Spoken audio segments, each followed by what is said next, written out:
What number is this? Shit, I think it's 15, but don't quote me on that. I'm almost positive it's 15. Good thing you don't need a pin because this don't fucking work. Well, I keep one with me normally, but we just ran out here and I forgot. Same. All right, episode we think 15, maybe not 15. First question is Derek. This is the members only question and answer. Derek Olson, do you ever repackage your food you're planning to put in storage to make space you're using more efficient? Some stuff, not a whole lot. Not a lot of the stuff that we do that with is going to be like something in a bag where we're going to open the bag and vacuum seal it so that the package is smaller so you can fit more in there. Like I bought a bunch of powdered milk that comes in little packages, and I literally just cut a hole in it, fold it over, put it in a bag, and vacuum seal it so that they're super flat. The envelopes are flat, and then you can fit twice as many in the box. It's more stuff like dry stuff, like razor blades, for instance, like reloaded razor blades.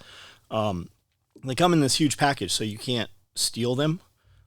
Same with like batteries, right? It's got this huge package, but only half of it has batteries in it. So I'll cut those off, and then we can stack them in plastic bins. I like to keep everything in plastic bins.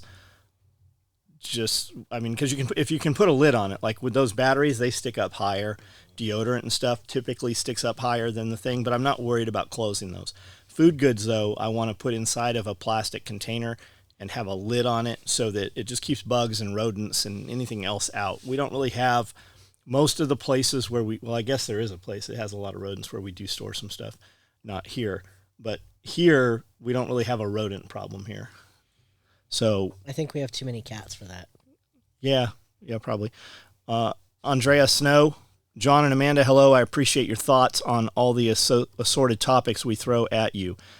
Last week it was rabbits. This week it is ducks. So Jack talked about how he has a separate house for his ducks, 3 female and 1 drake, that he will keep them in while they lay eggs and hatch them. On your quick tour at SRF, we blazed past the duck camp, but I don't recall a setup like that. Correct. You are correct. I don't have anything specific for them. Do yours just chill and hatch their own eggs there? We have lots of chickens between 50 and 75 and some geese along with 6 ducks. Do I need to consider a special spot for the ducks to lay their eggs or just throw them all together with the chickens? Thanks for keeping it real. I hope you all have an awesome Thanksgiving.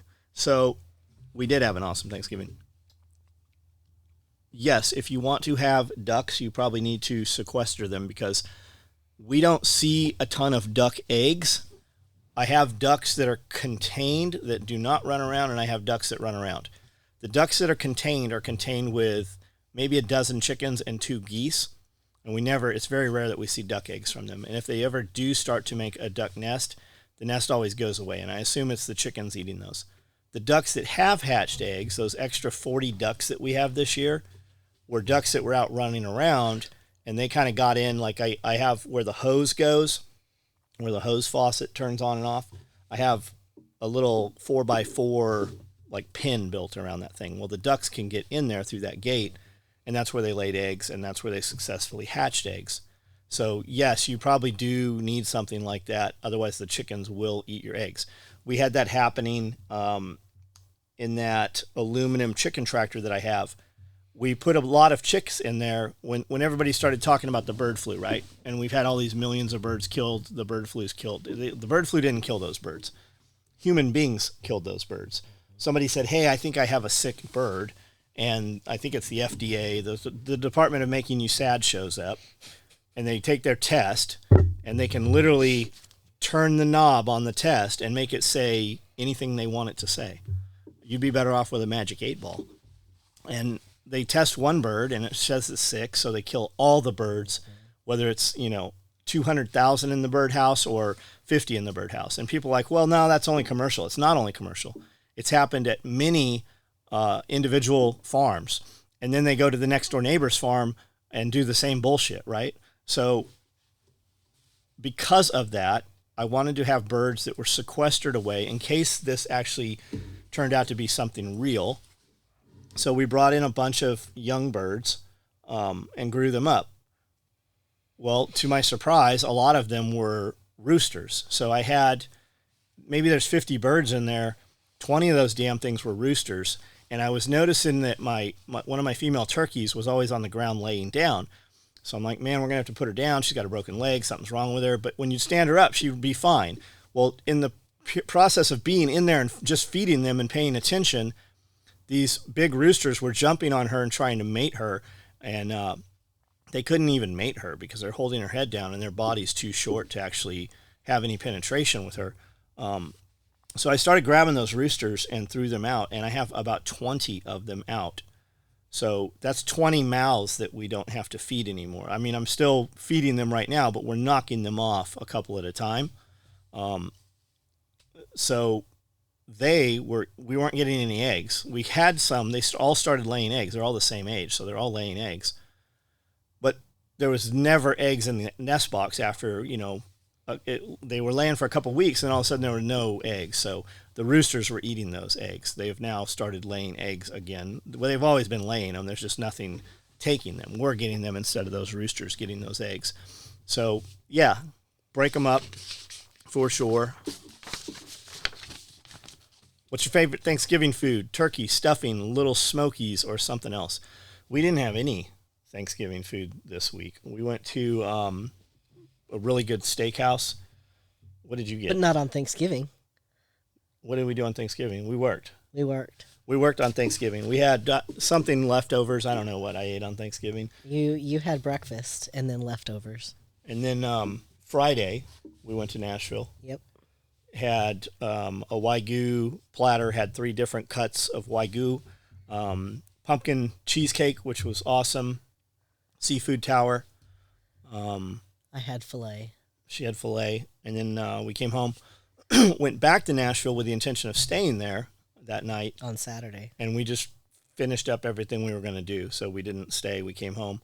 And then we had sushi yesterday. But that's all, to me, that's all Thanksgiving. That's what we did. Yeah. We did whatever we wanted. We were going out of town. Originally, the girls said they didn't want to work. So we had reservations someplace, and then they said they wanted to work, so we canceled the reservation, and so that didn't happen. So change of plans. But typically, his favorite food is a honey baked ham. Honey baked ham. I like stuffing, good stuffing, not stuffing that's been like frozen, but like fresh stuffing out of a box. He likes Stouffer's stovetop. So, being a Californian that lives in the South now, what's the deal between, do you like dressing or do you like stuffing? I know they're very similar, but I don't know anything about them. Stuffing is the dry shit that gets stuffed inside the turkey that they, and then dressing not like the gravy? No, it's a different kind of stuffing as far as I understand. I don't have a clue, man. Yeah, don't it's know. A Southern thing. I went to Thanksgiving dinner where they had oyster dressing. And I'm like, oyster, it's going to have oyster crackers. Nope, it had fucking smoked oysters up in that thing. That's cool. Like a soup or something? No, it's just in there. It's pretty strong. Yeah. I think that's going to be the difference between stuffing and dressing. One is what you put in the turkey, and one is going to have some kind of meat or something in there. And I think they say don't put it in the turkey. Yeah, if it has meat, don't put it in the turkey. The only time I've actually heard of this is James talking about it, because he used to cook a big Thanksgiving meal, and he was very adamant that he didn't make stuffing, he made dressing. I think it's the different, and I could be wrong, I don't know. I think it's the difference between soda and pop. Yeah. I think that's the same, yeah. Probably. So Max's Path says, I think it's funny how things come back around at times. Wool being an example. My great-grandfather and grandmother were avid mountain hikers, climbers in Austria holy shit, that's cool. In World War II, pre-World War II, and most of their clothing was wool. Then things go away from that using more artificial fabrics, but once again, wool is seen as the answer. I'm guessing that the same will be true with tactical gear. I think you will eventually see a move back to things like traditional MOLLE, because the fact is it's more robust, but anyone wants to solve a problem that sometimes doesn't exist. Well, that's it, right? If you're coming into a market, how do you set yourself apart? And it might not even be a real problem that you're solving. You just tell them why you're doing this, and people will gravitate towards it because it is something different. Do you think for your shop and style of gear you make, you will ever mostly automate it? I don't know. I don't even know what automate it would be. Like, it would totally disrupt. To automate our manufacturing, we would be offline for 90 days probably. Like, we brought in machines. I had $14,000 sewing machines, 14 grand a piece in here. We didn't use any of the shit that they did. We brought in tackers and programmable tackers and air operated machines that would auto cut and all kinds of shit. It made more work for us. It took us 25% of the time to build the way we were building compared to using the automated machines. And now maybe there's a learning curve to it. Maybe we would eventually get used to them, but I'm fucking really, really good at what I do. You can watch me on the videos, and all of my people are really good at what we do. So the only ones worried about us automating are everybody not doing this shit. Like it's a trip. The questions we get about automation come from guys that they're not even in the industry. But we do hear the question quite a bit, and I don't know why that is. Well, I think because bigger companies all have their stuff all automated, and Well, they have a perception. People have a perception of that. If you really look at bigger companies, you don't see any of their sewing shit. No. But like Carhartt, for example, all of their machines are automated, right? So correct. You feed the thing in and you push the button and it does the thing for you. They're button pushers. They're not skilled labor. They cannot. We have Carhartt people, for example, come in here. If 10 come in, one gets hired, because they're building thousands and thousands and thousands of pieces of the exact same thing. So, like, they literally have stacks of 1,000 pieces of material, right? There'll be 2,000 whatever bodies, and there'll be 1,000 bodies and 2,000 pockets. So they'll set this pocket where it goes, and then the machine will clamp it down and sew it. Mm-hmm. The machine does all of that shit. The sewer doesn't. The sewer doesn't move the material. They don't do shit. Well, and I think that's why they're called operators instead of sewers. For sure. So, and then as far as like everything going full circle, Scully and I were talking about that the other day. He uses an Alice pack still, and we saw the Alice packs, especially when we first started building this stuff. The Alice packs were out there, and then it went to the CFP90, and the low vector was what they copied the CFP90 off of. And then the Gregory UM21 system, that was a huge backpack. And now, there was a lot of Kifaru stuff out there that the SEALs had, and Mystery Ranch stuff. I mean, there's tons of shit out there. But it still goes back to the large mountain ruck or the medium Alice pack. They still use those things. It goes full circle. So right now, everything's small, go light shit. That's cool for gun game shit. But if you're seriously, like, for real defending the United States, right? The paratroopers are coming out of the sky. They're already in the cities. And, we're going to go take the fight to them. You're not going to be running that go light shit. That's not what you're going to be using. You're going to be using shit that we built like we built it 20 years ago. Because you are the fight. You don't have a resupply. That could go completely wrong, and you might be moving on foot for, days at a time. Completely different kit, completely different gear. And that's the stuff we used to build. And you have a lot of companies popping up, and they take all this little stuff and try to look at all the companies making the little tiny rigs. What have you seen them do in the last 2-3 years?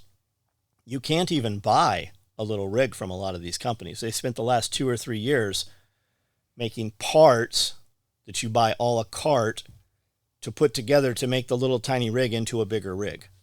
And it's still not. You can add shit on and scale it and put carbon fiber and plastics and all kinds of shit to make them stable. They're still not as good a rig as a big rig. You really need different things.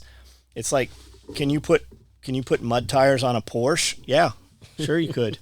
Could you put street tires on your F-350? You could, but they're two different applications, and that's the thing. There's not a lot of companies out there making, you know, larger platform robust rigs. There's some out there for sure, but for what most of our listeners, most of the people listening to this, right, and nowadays even most of our customers, what are you gearing up for? And would you say that we're probably closer right now to defending the homeland than ever before? I would think we probably are. I mean, we are, with our leadership in disarray the way it's been. Would you be surprised to hear that, you know, the United States is being occupied? How about all these people that they've let across the border? Thousands and thousands of people a day coming across the border. I just listened to a survival fiction series on audiobooks, and that's what they were talking about. They had some little backpack nukes got set off in several cities. There was some, and then once that happened and the United States was kind of in disarray, somebody air blasted a bomb and EMP'd the United States, so we're out of power. And then the UN and National Guard kind of came together and they were setting up these camps and stuff. But they weren't real National Guard. They weren't real UN. What they were people who had come into the United States over the last 5-10 years and were in place. They knew everything about the United States. They knew how to, some of them were actually U.S. in the National Guard perhaps, but they were bad guys. They spoke the language, but they were here embedded in the United States for years. How often do you run into people in cities that are clearly not from here, right? That's highly possible. The China calls it the Long War, the 1,000-Year War. China has multiple cities within the United States. There's a huge one in Idaho. It's miles and miles of property. They have their own power generating facilities. They bring in Uyghur, slave, Muslim, Chinese people, right? That's who makes all your cell phones and shit outside of the United States. So in Idaho, look this up. Like if you haven't heard this, just fucking type in something to this effect and it will come up. You'll find it. They build all of the uniforms for your fast food restaurants. So all of your fast food uniforms come out of this place in Idaho. China just bought the United States' biggest runway. I believe it's the biggest. It's in Texas. It was a military base. And it's right next to another military base. Like, there's a ton of this shit going on. Is it unfathomable to think that U.S. citizens will have to come together to defend the United States at some point? On whatever scale. What gear would you want to have when that happens, right? You should have that conversation with yourself. If you're buying gear, people are lazy. That's why the Go Light gear works. Now the real killers, the real guys, you know, they're running that Go Light shit. You don't see the fucking 200 other dudes that are there to support those guys that are securing the perimeter, right? And the drones and the fucking aircraft and the exfil and all that stuff. That Go Light gear works fine for those dudes. If you're defending your shit though and anything sustained, you're going to need more than 3 magazines. You're going to need more than 3 magazines. And you're definitely going to need water. Shit, they don't even account. Yeah, you don't even account for the water. Throw on some 2-quart canteens, throw on some 1-quarts, throw on your Camelback, and then throw on some belted ammunition, because whether you're carrying a belt fed or not, you're still carrying bullets for the guy that's carrying the belt fed. That's just how that works. Just like every dude carries IV bags. It's not just the SOT tech. It's not just the corpsman. It's not just the medic. You're carrying your shit. So when you hear about, you know, fighting loadout, that doesn't even include water, belt fed, comms. It doesn't have any of that shit in that number. So Corbett Prince, traditional oven turkey or deep fried? Best recipe you found for rabbit. So I've never had fried turkey. I've seen it. I've seen all the horror films with all the horror stories where it lights on fire and burns the kitchen up. I just saw a dude recently. I'm pretty sure it's somebody we knew. On Facebook. Yeah, was making it in his kitchen and just had like cardboard against the counters. I saw that picture. I thought that was fake because like that's. I'm hoping it was a joke because that's a terrible idea. Yeah. However, my understanding is if the turkey is wet when it goes into the oil, that's when it flashes. And the other thing too is if you have to count for displacement. So if you're full of oil, and you put this 20-pound turkey in there, it's going to displace the oil, and the oil's going to hit the open flames, and you're going to have a fireball. That's not why we haven't done it. I'm just lazy. I don't cook turkey.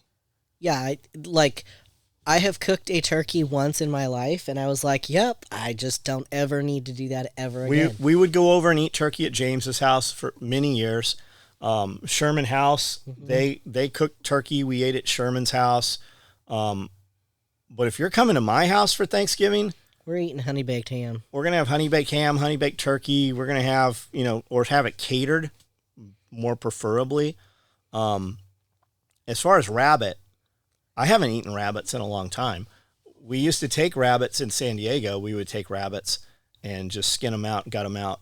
And I would quarter them up basically and put them in pineapple juice, teriyaki sauce, pineapple juice, Worcestershire maybe, brown sugar, and basically we would make this teriyaki. I put them in there overnight, and then we would just put them on the barbecue grill and grill them out, and then just eat them off the bone like you would eat chicken. They were great. I don't think I've ever eaten rabbit. I do have 2 pressure canners specifically for canning rabbit that we've never done because somebody's got to dispatch them first. Because you can't can them alive. You could. No, you can't because they won't fit in a jar. So I'm really good at making meat, and we are very lucky that we're good at growing meat. We have tons of meat. The freezers are full, and I know you're picturing like, oh, the freezer's full, right? You have like half of a freezer up top above your refrigerator or whatever. I have freezers. When you go to Walmart or any grocery store, those are typically True is the brand, TRUE. And they're all those, when you walk down that freezer aisle and it's all doors of refrigerators and freezers, those are units that are 3. The biggest they make are 3s. Those are triples. I have 2 of those. We have them full. I have a chest freezer. I've got some upright freezers. I just bought another freezer just to keep dog food in. But we're really lazy when it comes to, and it's not that we're lazy. It's that we want to do other shit with our time. We don't ever plan a meal. Like Jeremy's in there cooking right now. I heard tri-tip, I think is what we're having. It's going to be fucking awesome. Chef Josh would plan, like that was his job. Like when I hired Josh, I'm like, man, I don't really have a full-time job for a chef, 8 hours a day. Well, he wasn't here 8 hours a day. He was here 12 hours a day. And it was every bit of that time was used. Yeah. Planned the meals, shopped the meals, built his menu off of that, learned what we like, what we didn't care for, maintained the kitchen, organized the kitchen. Like there was a ton of work that I didn't take into account that went into that. But Amanda and I, when we went, like I slept in Friday. Did I sleep in Friday? I don't know if I slept in. Yeah, a little bit. I got up and made a fucking video at 4:30 in the morning on Friday. So Saturday I slept in a little bit, got up, and when we went to bed, Saturday, I guess Saturday is a good example. We went to bed and I'm like, what do you want to do? We're going to stay here. We're going to work. But I slept in, got up, and I'm like, what do you want to do? I really want sushi. Well, we just left and went and got sushi and ran around. Had we pulled something out to defrost it, we would now have this something that we had to cook because it's now defrosted. In the time it takes to plan that out and go do it and cook it and actually eat it for 2 people, we could just drive an hour somewhere, eat, go run around, have some fun, come back home, and still get the same amount of shit done. So we don't really plan a ton of that. I grow a lot of stuff, and we know what works and what doesn't, and how to breed rabbits and what you can or shouldn't do with them. Same with chickens, ducks, all that stuff. Just as practice, right? It's meat on the hoof. I still have probably a dozen of those 42 Cornish crosses up there. One weighed out right after I dispatched it. One was 16 pounds. That was a hen. the males up there, they're 15. I'll bet they're 15-pound chickens right now. I was just going to put on the local Facebook group, hey, anybody want some live chickens? Because we're in a really impoverished area. I would think that somebody would take those and do, like, we got some old timers and old women around here that will have no problem wringing a chicken's neck and making chicken and dumplings tonight for dinner. But I just plan to give some of them away. I don't care. I don't care that we still have them until there's snow on the ground. That's when it'll become a hassle. But we're good at making meat. Like, all of my rabbits are having babies right now. We've got a bunch of them up there that have litters right now. We could totally eat them. One of our rabbit tractors, I had 2 males in one of the rabbit tractors, and we must have had some wind Friday while we were gone, because when I went out there Saturday, one of the rabbit tractors was blown over, and there was a dead rabbit sitting there. I don't know where the other rabbit's at. Chances are the dogs got it and ate it, and there's just nothing left of it. But this rabbit, it didn't look chewed on. It didn't look like the dogs got it. There was no blood. It's nothing. It wasn't all licked to death. Maybe it was scared. It was a huge buck, a huge male, laying there in perfect condition, just dead. I don't know what happened to it. Did you make slippers out of him? No, but when I picked it up, it was 5-pound rabbit. I don't know if it was 5. It's a big rabbit. So I just gave it to Magnus, but I thought, man, we could totally sock this sucker out and put him in the oven. Like, I think that's the way to cook it, is just to roast it in the oven, right? Because a rabbit? Why not? I say that because we could just put it in there with some vegetables, and the gravy would drip down in there with the veggies, and we could walk away, right? We could just leave it in the oven for 90 minutes. No, my understanding is with rabbit, you need to, like, you're going to crock pot it, you're going to make it into a stew. No, that's bullshit. You're going to pressure cook it. You're going to do something like that, because you got to do something to break down all the sinew. Yeah, otherwise it's super tough. That's my understanding. I don't know. I don't have any experience. I probably cooked 100 rabbits in San Diego just on the barbecue. I even cooked rabbits and squirrel too for the kids in Cedar Lakes. Yeah. What's that? Why does that look? Well, I just feel like when you go on YouTube and you're like, how to cook a rabbit, and you find some old woman who lives in the mountains in Appalachia, and she's like, put this damn thing in the crock pot, you should probably listen to the old woman in Appalachia, because she probably eats rabbits a lot. You're listening to a woman that doesn't have a bathroom in her house.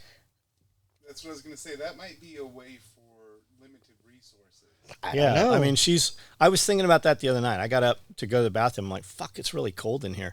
I am really glad we have a bathroom. Yeah, not an outhouse. In the house. Yeah. I could not imagine.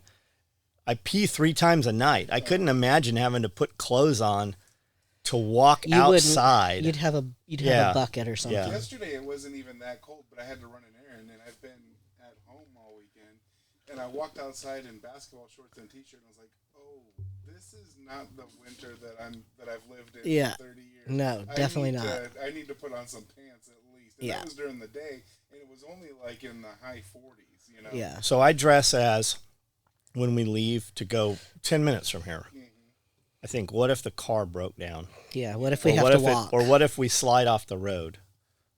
Do I want to be wearing this when I have to walk for 30 minutes to get someplace? And that's how I evaluate everything. We always have way more shit. Like, when we leave for the day, we've got enough shit to be gone for a week all the time. Well, yeah, like you guys, I'm not as on the same level as you guys, but you carry stuff with you. We do. You know, that you might need, like, that you probably will never need, but if you need it, it's there. Yeah. And I always have like something with me, you know, like some clothes or, you know, some water, stuff like that. And I want to eventually get to like that, but there's no reason not to, because if you need it and you're not driving, you just go to your car and get it, you know? When we go out of town on buying trips, right? Like, we'll go out of town to some city we haven't been to and hit all the antique stores and shit, all the weird stuff. So we're going to come back filled up, right? Whatever we're driving, we're going to have it filled up. Yeah. But when we leave, this motherfucker right here, she's got like 10 that bitch brings 2 fucking pillows with her when we travel. I only bring 1 pillow. Like, it's a special pillow. We're going to be gone 3 days, but she's going to have 27 days worth of clothes with her. When I leave, I've got 1 pair of pants, 7 underwear, 7 pairs of socks, and like a shirt for each day. And they're rolled up. They all fit, like all my shit fits in half of a clothes bag. That's what I was going to say. That's what cured that for us, because I have 3 girls. And Mom gets a medium SOE clothes bag. Now, I carry everything that I'm going to need for that weekend goes in my one bag, so I need a bigger bag, because I'm not carrying multiple bags. I have a kit bag, and the girls have zippered grocery bags. And nice. If you can't fit in there, then you can't take it. Yeah, exactly. Yep. Well, and I mean, like, if we're going to be gone for a weekend, all of our stuff goes in one kit bag. Yeah. Just a regular sized kit bag. That's all of our shower stuff, multiple pairs of shoes, all of our clothes for both of us. So, like, when we went to Nashville on Saturday, everything fit into a medium clothes bag. Mm-hmm. But and that's something to be said, right? Guys like those super kit bags. I love the super kit bag. You can put 100 pounds in it. Oh, you could put way I would more rather than that. carry 4 25-pound bags than a bag with 100 pounds in it. And usually, because the truck's so full of stuff or whatever, we don't valet a lot of times. And that really, it's because we have so much shit in the truck. Amanda's been driving. So the seat can't move back for the valet guy to valet it. So we have to park in a parking structure or whatever, and then we got to walk all the shit into the hotel. So, and then we also will carry a large, we'll take a large tool bag, and that's like our mini bar. But it's not a mini bar. It's a full fucking bar, right? We've got full bottles of Patron, full bottles of vodka, effing vodka, and then all the salt and all the shit and everything, cups we like to use. So that goes in. So it's just a lot of stuff. But running, like, taking the van, because we have that high box van, that thing's awesome because we have mounts in there. We just stick, I have all the shit in there. And we have a piece of plywood, some shelving to the side, that when we have a lot of cargo in there, we can put 2x4s across and then just put I have the plywood cut into pieces so it easily goes up.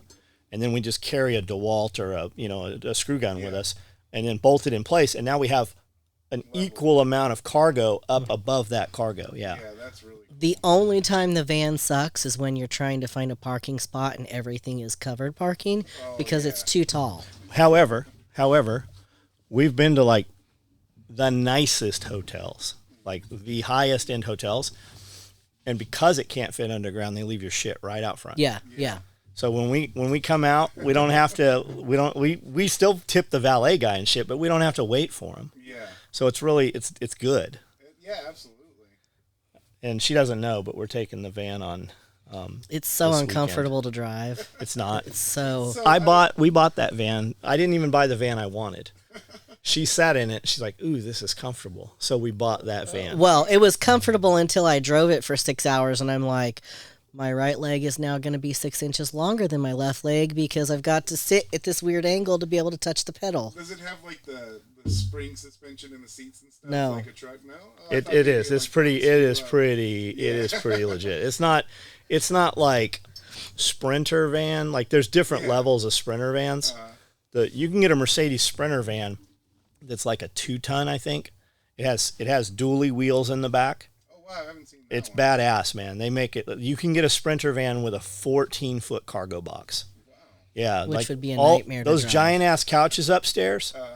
All 6 of those couches were brought here from North Carolina in one trip in a Sprinter van. Wow.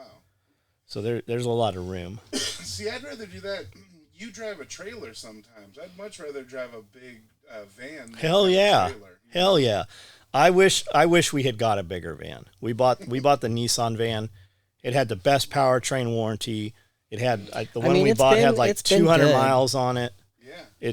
They're legit. They stopped making them. There's a huge following for them. If we sell that thing, I'm pretty confident I could make a profit on it. I mean, there are people that literally turn them into campers. That's what I was gonna say. That's like that's an extension of the tiny house thing. Like it's the van life, you know. Oh, it's huge, man. Huge. And the schoolie stuff's huge too. The van we got has a tow package built onto it. It's got a legit trailer hitch and everything. It's a Titan V8. Titan or Triton V8 is the Nissan motor. And man, it's been good. It's been really good. It drives really fast for a van. Too fast. You definitely, when it's windy, you slow down on the freeway for sure. The big sail. Yeah. So you took that pretty well. I thought you were going to give me some flack about taking the van. To Chattanooga? Yeah. Whatever. You know why we have to take the van? How else are we going to get the Pegasus? That's right. That's right. Trying to tear us down, but